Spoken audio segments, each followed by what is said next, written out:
Assalamualaikum warahmatullahi wabarakatuh. Alhamdulillahirabbil alamin wassalatu wassalamu ala asrofil anbiya'i wal mursalin wa ala alihi washabbihi ajmain amma ba'du.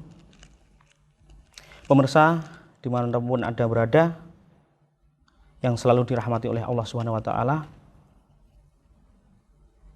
Marilah pertama-tama kita memanjatkan puji syukur kehadirat Allah Subhanahu wa taala yang telah memberikan kepada kita nikmat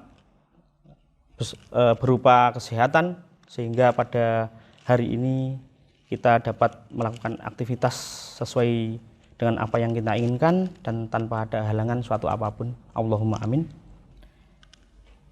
Yang selanjutnya, selawat dan salam semoga tetap tercurahkan pada junjungan kita Nabi Agung Muhammad SAW yang telah memberikan pencerahan kepada kita semua, sehingga kita dapat melaksanakan ibadah yang lurus sesuai dengan ajaran beliau dan yang kita nantikan syafaatnya di yaumil kiamat nanti. Amin ya rabbal alamin. Pemirsa budiman dimanapun Anda berada, manusia hidup di dunia diciptakan oleh Allah Subhanahu wa taala berbeda dengan makhluk-makhluk yang lain, entah itu dengan malaikat, entah dengan jin, ataupun dengan hewan dan tumbuhan. Yang membedakan adalah salah satunya adalah akal. Akal budi. Manusia mempunyai akal budi, akan tapi kalau hewan tidak. Tapi kalau jin mungkin masih punya akal. Tapi manusia itu lebih diberi kebebasan oleh Allah Subhanahu wa taala sama dengan jin untuk memilih sesuatu yang baik atau yang buruk. Itu diberi kebebasan. Itulah yang membedakan dengan makhluk yang lain. Manusia lebih tinggi derajatnya karena diberi kebebasan oleh Allah Subhanahu wa taala untuk memilih atau menentukan membawa dirinya kepada yang kebaikan atau yang tidak baik. Nah, di sini saya ingin sedikit mengulas tentang hati nurani, yang mana hati nurani itu berfungsi untuk merespon dan juga menfilter perilaku-perilaku yang sesuai dengan norma agama, norma sosial, norma keluarga.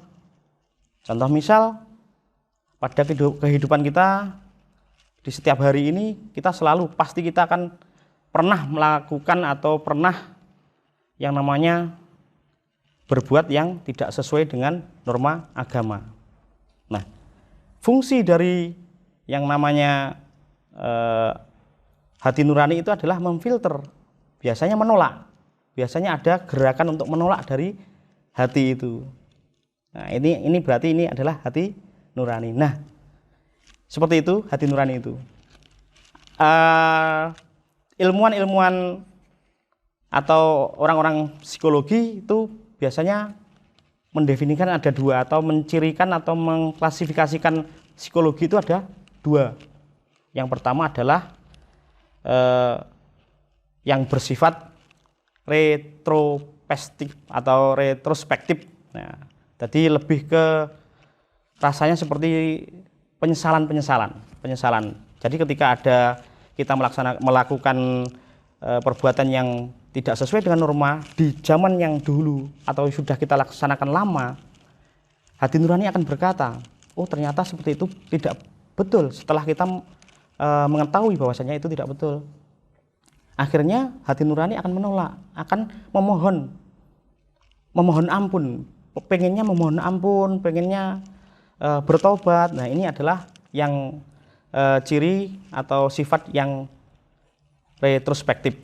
Yang kedua adalah yang bersifat prospektif, yaitu contoh misal ketika kita melakukan puasa, terus kita sedang lewat di warung, akhirnya di warung itu ada orang yang makan, terus kita pengen juga makan, kondisi kita lapar, akan tapi hati nurani kita berbicara oh, jangan. Nah, ini biasanya penolakan pada saat terjadi itu, bukan di zaman yang sudah lampau. Itu hati nurani seperti itu. Selanjutnya, kalau di dalam Al-Quran di surat Al-Isra itu hati nurani itu lebih pada biasanya disandarkan dengan pendengaran dan juga penglihatan. Bismillahirrahmanirrahim. Wala taqfu ma laisa laka bihi ilmun innas sam'a wal basara wal fuada kullu ulaika kana anhu mas'ula. Artinya, dan janganlah kamu mengikuti sesuatu yang tidak kamu ketahui, karena pendengaran, penglihatan dan hati nurani semua itu akan dimintai pertanggungjawaban. Dari sini fungsi dari hati nurani itu adalah memfilter dari penglihatan dan juga pendengaran. Sehingga janganlah kita itu mengaku melihat sesuatu padahal kita nggak melihat. Janganlah kita mengaku melakukan sesuatu, pernah melakukan sesuatu padahal kita tidak pernah melakukan.